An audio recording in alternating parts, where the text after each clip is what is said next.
계시록 1장 5절에 보니까 우리를 사랑하사 그의 피로 우리 죄에서 우리를 해방하시고 라고 말씀하였습니다. 예수님께서 우리를 사랑하사 당신의 피로, 예수님께서 십자가에 흘리신 그 피로 우리를 죄에서 해방시켜 주셨습니다. 이 구절에서 중요한 말씀은 우리가 이전에 이 죄의 권세 아래 있었다 하는 말씀입니다. 사랑하는 여러분, 우리가 지금은 예수님을 알고 하나님의 자녀가 되었지만 이전에는 우리가 죄의 권세 아래에서 죄 가운데 죄를 밥 먹듯이 짓다가 그 죄의 결과로 사망에 이를 수밖에 없는, 지옥에 갈 수밖에 없는 그런 존재였다 하는 것이 이 구절에서 우리에게 지금 말씀하고 있는 그런 내용입니다. 에베소서 1장에 2장에 보면 이런 내용이 나옵니다. 그는 허물과 죄로 죽었던 너희를 살리셨도다. 그때 너희는 그 가운데서 행하여 이 땅의 풍조를 따르고 공중에 권세 잡은 자를 따랐으니 곧 지금 불순종의 아들들 가운데 역사하는 영이라. 전에는 우리도 다 그 가운데서 우리 육체의 욕심을 따라 지내며 육체와 마음에 원하는 것을 하여 다른 이들과 같이 본질상 진노의 자녀였더니 긍휼이 풍성하신 하나님이 우리를 사랑하신 그 큰 사랑을 인하여 허물로 죽은 우리를 그리스도와 함께 살리셨고 너희는 은혜로 구원을 받은 것이라 라고 말씀하고 있습니다. 사랑하는 여러분, 전에 우리는 불순종의 아들들 가운데 역사하는 그 영에 사로잡혀 죄의 권세 아래서 죄를 지으며 살았습니다. 영원히 멸망받을 수밖에 없는 그런 죄 가운데 죄인으로서 살았습니다. 지금도 예수 믿지 않는 사람들은 죄 가운데 살고 있습니다. 마귀의 종으로 살고 있습니다. 사랑하는 여러분, 왜 예수 믿지 않는 것이 죄일까요? 왜 여러분 하나님을 아버지로 부르지 않는 것이 죄일까요? 저희 그 집안에 고모부님이 계시는데요. 이분이 중학교 선생님이셨습니다. 제가 부산에 영남중학교를 다녔는데요. 거기에 세계사 선생님으로 계셨습니다. 그래서 이 고모부님이 저를 참 잘 이렇게 봐주셨는데요. 이분이 세계사 선생님이기 때문에 얼마나 지식이 많은지 몰라요. 근데요, 이분의 특징이 뭔가 하면 법이 없어도 살 수 있는 그런 분입니다. 법이 없어도 신호를 지키고, 아무도 안 봐도 신호를 지키고, 절대로 잘못된 일을 행하지 않는 그런 정말 깨끗한 그런 분이셨어요. 그런데 이분이 또 얼마나 유머가 또 이렇게 많은지 모릅니다. 시골에 우리가 같이 이렇게 명절 되면 다 모이지 않습니까? 모이면요, 이분 때문에 그 모임이 그렇게 즐거워요. 그렇게 재미있고, 얼마나 말씀을 재미있게 잘 하는지 모릅니다. 지금 여든이 훨씬 이렇게 넘었는데, 부산에 아직도 부산에 살아 계시는데요. 한 가지 다 좋은데, 흠이 없습니다. 근데요, 예수님을 안 믿습니다. 예수님을 안 믿어요. 예수님을 안 믿는 그것이 문제가 되는 것입니까? 왜 그것이 문제가 되는 것입니까? 성경은 예수 그리스도를 믿지 않는 그 상황을 죄의 권세 아래에 있는 상황이다, 이렇게 말씀하고 있습니다. 하나님 보시는 그 기준은 아무리 훌륭하고 아무리 똑똑하고 아무리 깨끗하고 멋진 사람이라도 예수 그리스도를 통하여서 죄의 문제를 해결함 받았느냐, 그렇지 못하느냐 하는 것으로 하나님께서 기준을 삼으신다 하는 것입니다. 하나님 보시기에는 하나님을 아느냐, 하나님을 섬기느냐, 그렇지 않느냐 하는 것으로 기준을 삼으신다는 것입니다. 예를 들어서 이런 우리 자녀들 가운데 이런 자녀들이 있다고 합시다. 이 아이는요, 너무나 훌륭한 아이입니다. 너무나 도덕적인 아이고 너무나 똑똑하고 형제간에 그렇게 잘 지냅니다. 우애를 하면서 잘 지냅니다. 우리 형제를 도와주고 선을 행하고 참으로 모범적인 아이입니다. 그런데요, 이 아이가 부모를 부모로 인정하지 않는 것입니다. 아빠가 들어와도 본체만 체합니다. 아빠라고 부르지도 않습니다. 아빠 대접을 하지 않습니다. 아빠를 모른 체 합니다. 여러분, 이 아이가 바르게 크는 아이일까요? 부모의 기준으로 볼 때는 자기를 낳아주고 키워주고 자기를 길러주는 그 부모님을 공경하고 그 부모님을 따르는 것이 합당하고 정당한 그런 삶이 아닐까요? 여러분 마찬가지입니다. 하나님도 마찬가지입니다. 천지를 창조하시고 우리를 먹이시고 우리를 입히시고 우리를 그 죄 가운데서 구원하신 그 하나님을 바라보고 하나님께 경배하며 그가 보내신 독생자 예수 그리스도를 믿어서 하나님이 기뻐하시는 삶을 살아가는 것이 하나님 보시기에 가장 중요한 것이다 라는 말씀입니다. 아무리 우리가 선을 행하고 아무리 큰 일을 행하고 아무리 착한 삶을 살더라도 그것이 안 되면 이 사람은 문제가 있는 사람이다 라고 성경이 우리에게 말씀하고 있습니다. 사랑하는 여러분, 하나님은요 말씀으로 천지를 창조하셨습니다. 여러분 그 사실을 믿으십니까? 아멘. 하나님은요 우리를 당신의 형상으로 만들어 빚어서 만드셨습니다. 그리고 당신의 생기로 우리 코에 불어넣어서 우리가 살아있는 영이 되게 하셨습니다. 하나님을 섬기며 하나님을 바라보며 하나님께 예배하며 살도록 하셨습니다. 우리가 그 하나님을 기억하며 하나님께 예배하는 것이 우리의 당연한, 지극히 당연한 의무이다 하는 것입니다. 이것이 안 될 때 우리가 하나님과의 관계가 어그러지고 우리가 하나님께 사랑을 받지 못하는 그런 경우가 생기는 것입니다. 사랑하는 여러분, 죄의 권세 아래 살아가는 사람들이 있습니다. 하나님을 알지 못하는 것이 죄이다라고 성경은 말하고 있습니다. 여러분, 죄를 이렇게 자꾸 지으면 어떤 결과가 생기는지 아십니까? 죄를 지으면 사망이 우리에게 다가온다라고 성경은 말하고 있습니다. 로마서 6장 23절 말씀을 함께 읽겠습니다. 시작. 죄의 삭은 사망이요 하나님의 은사는 그리스도 예수 우리 주 안에 있는 영생이니라. 아멘. 죄의 대가는 사망이다 라는 말씀은요, 우리가 죄를 계속 지으면 하나님을 알지 못하고 하나님을 하나님으로 섬기지 아니하고 내 뜻과 내 마음대로 살아가는 이 죄된 생활을 계속하면 마귀의 권세 안에서 마귀가 시키는 대로 죄를 계속 지으면 마귀가 삭스를 준다는 것입니다.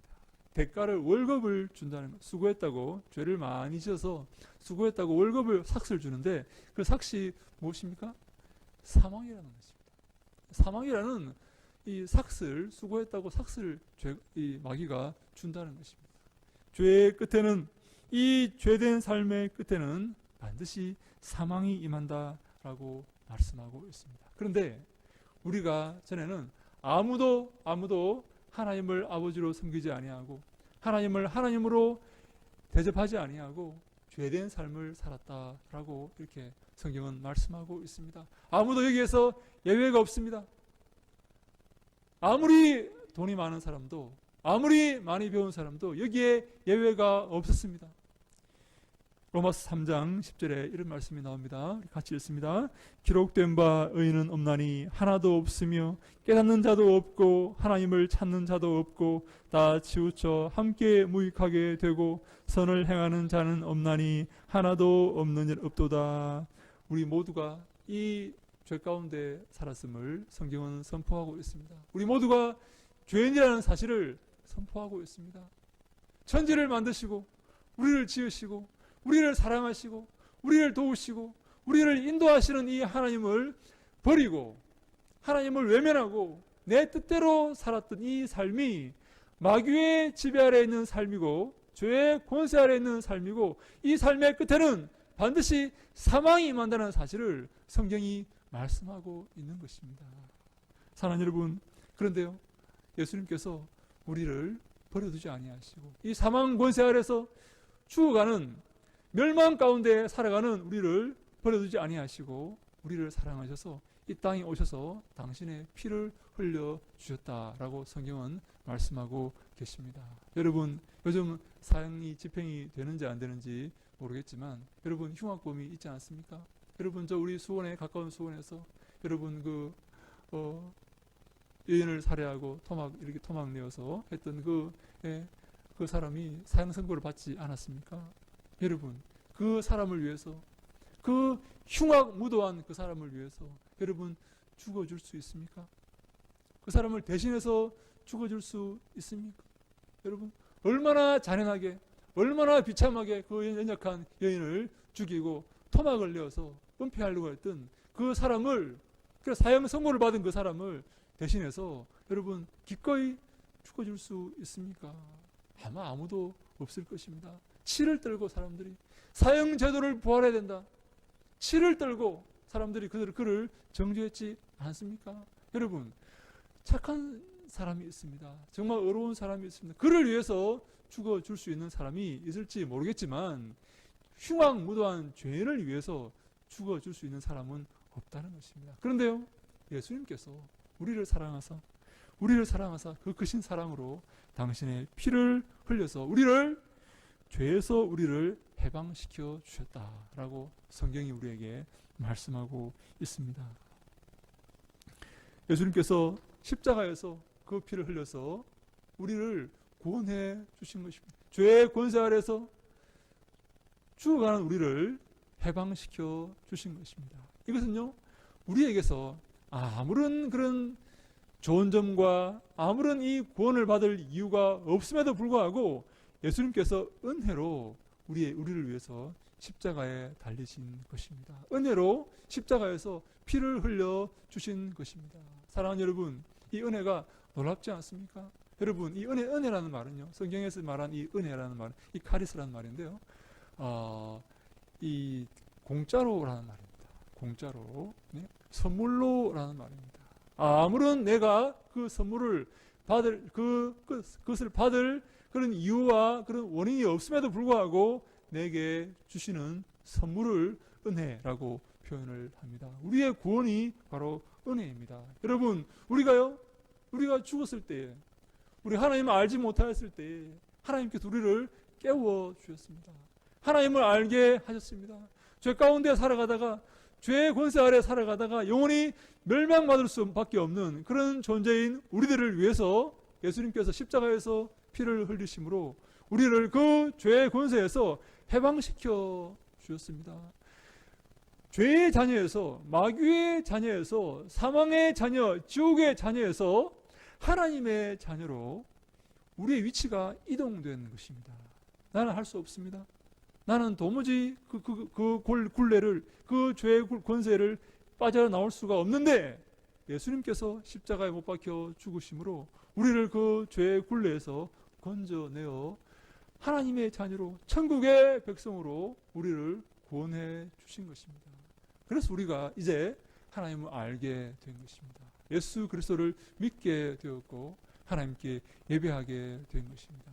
사랑하는 여러분, 진정 하나님께서, 진실로 하나님께서 우리를 죄 가운데서 건져 주셨다면, 마귀의 자녀에서 하나님의 자녀로 우리를 삼아 주셨다면, 여러분, 이것보다 더 중요하고 큰 일이 있을 수 있겠습니까? 이것보다 더 가치 있는 일이 있을 수가 있겠습니까? 저 브레이크 없는 저 자동차처럼 저 사망 권세를 향하여서, 사망으로 향하여서 질주하고 있던 우리를 건져내셔서 하나님의 자녀가 되게 하고 천국의 백성이 되게 하신 이 하나님의 사랑, 이것보다 더 큰 일이 어떻게 있을 수가 있겠습니까? 그래서 우리는요, 항상 하나님께 감사하며 기뻐하며 살아야 되는 것입니다. 여러분, 이 땅에는요, 두 종류의 사람이 있습니다. 많은 종류의 사람이 있지만 크게 대별하여서 두 종류의 사람이 있는데요,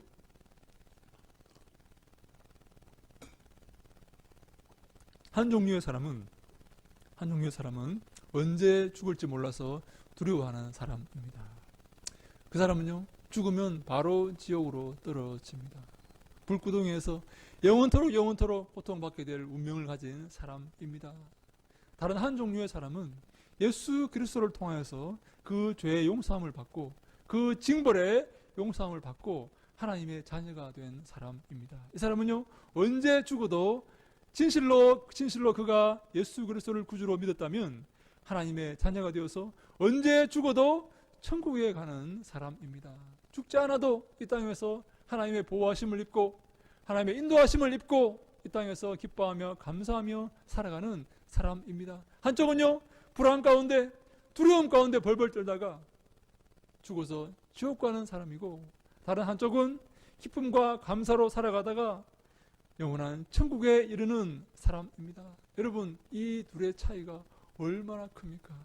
이 둘의 차이를 과연 비교할 수가 있습니까? 여러분, 하나님께서 예수 그리스도를 십자가에 매다셔서 우리를, 저 지옥으로 걸어가는 우리를 불러서 당신의 자녀로, 천국의 백성으로 삼아 주신 것입니다. 그래서 우리 계시록 1장 6절에 이런 말씀이 있습니다. 우리 1장 6절 말씀을 함께 한 번 더 읽습니다. 시작. 우리를 시작. 우리를 나라와 제사장으로 삼으신 그에게 영광과 능력이 세세토록 있기를 원하노라. 아멘. 우리를 당신의 나라로 삼으셨습니다.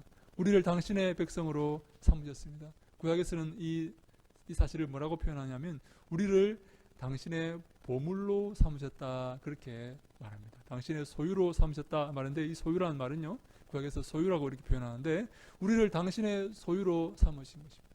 하나님께서 우리를 당신의 것으로 삼으신 것입니다. 마귀의 것으로, 죽을 수밖에 없는 우리를 당신의 것으로 삼으신 것입니다. 사랑하는 여러분, 여러분들은 하나님의 것입니다.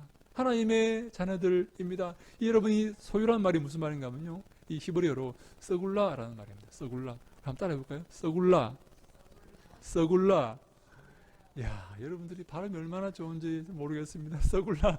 소유란 말인데요. 소유란 말인데 이 말이 보물이라는 말입니다. 보물. 네, 보물. 내 소유다. 내 보물이라는 말입니다. 여러분들께서 하나님의 보물들입니다.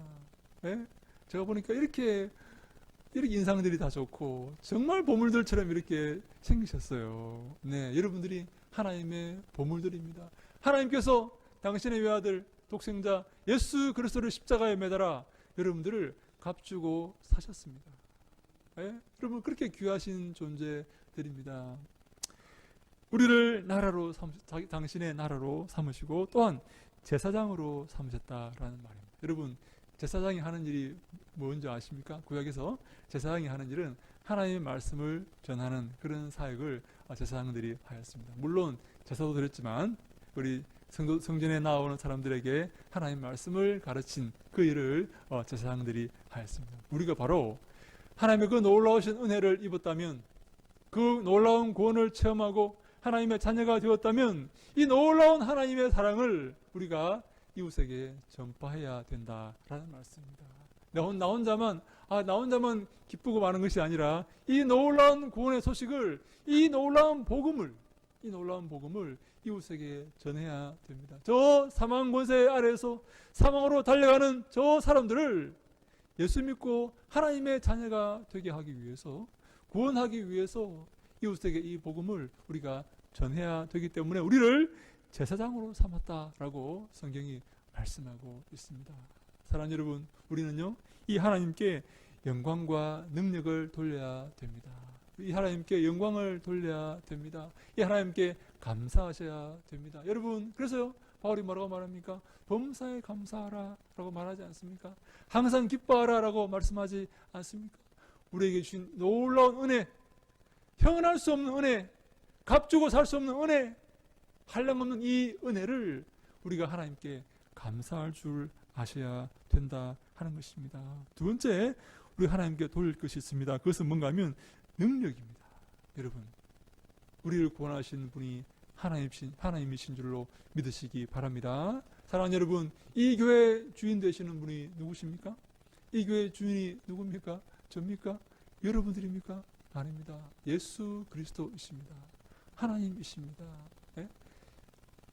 저는요, 이 교회가 진실로 하나님의 능력으로 운영되고 하나님의 능력으로 인도되는 그런 교회가 되기를 바랍니다. 진실로 이 교회의 주인이 하나님 되시고, 여러분들의 가정의 주인이 하나님 되시고, 여러분들의 자녀의 주인이 하나님 되시기를 바랍니다. 하나님의 제가가 떨어져야지 우리는 움직여야 됩니다. 하나님께 허락을 받고 움직여야 됩니다. 그것이 바로 하나님께 능력을 돌리는 것입니다. 하나님, 잠깐 계십시오. 하나님, 제가 출근하는데 따라오지 마세요. 제가 알아서 할 테니까. 회사 일은 제가 더 잘 알아요. 하나님, 집에 계세요. 여러분, 그렇게 하면 안 됩니다. 하나님이 여러분의 회사에서도 주인 되십니다. 여러분들의 사업장에도 주인 되십니다. 여러분들의 모든 삶의 주인 되십니다. 전능하신 하나님께서 주인 되실 때에 우리의 삶이 형통할 줄로 믿습니다. 그래서 우리 삶이 형통하게 되는 것입니다. 저는 우리 교회가 큰 교회가 되는 것을 별로 원하지 않습니다. 부자 교회가 되는 것도 별로 원하지 않습니다. 시장에 출석하고 국회의원이 출석하고 별로 원하지 않습니다. 우리 계시록 3장 8절에 이런 말씀이 있습니다. 빌라델비아 교회에게 하신 말씀인데요. 주님께서 칭찬하시는 요한계시록에 주님께서 가장 칭찬하셨던 빌라델비아 교회에게 주님께서 이런 말씀을 주십니다. 함께 읽습니다. 시작. 내가 내 행위를 아노니 내가 작은 능력을 가지고서도 내 말을 지키며 내 이름을 배반하지 아니하였도다. 아멘. 빌라델비아 교회는 아주 작은 교회였습니다. 큰 교회로 따지면 에베소 교회, 라오디게아 교회는요 굉장히 큰 교회였습니다. 근데요 이 빌라델비아 교회는 아주 작은 교회였습니다. 근데요 가장 칭찬을 많이 받은 교회가 이 빌라델비아 교회인데요. 왜 칭찬을 받았냐면 네가 작은 능력을 가지고서도 내 말을 지켰다라고 말합니다. 그리고 내 이름을 배반하지 아니하였다라고 말합니다. 예수님 이름을 부인하지 아니하고 예수님 이름을 모른다 하지 아니하고 예수님 이름을 부끄러워하지 아니하고 나 예수 믿는 사람입니다.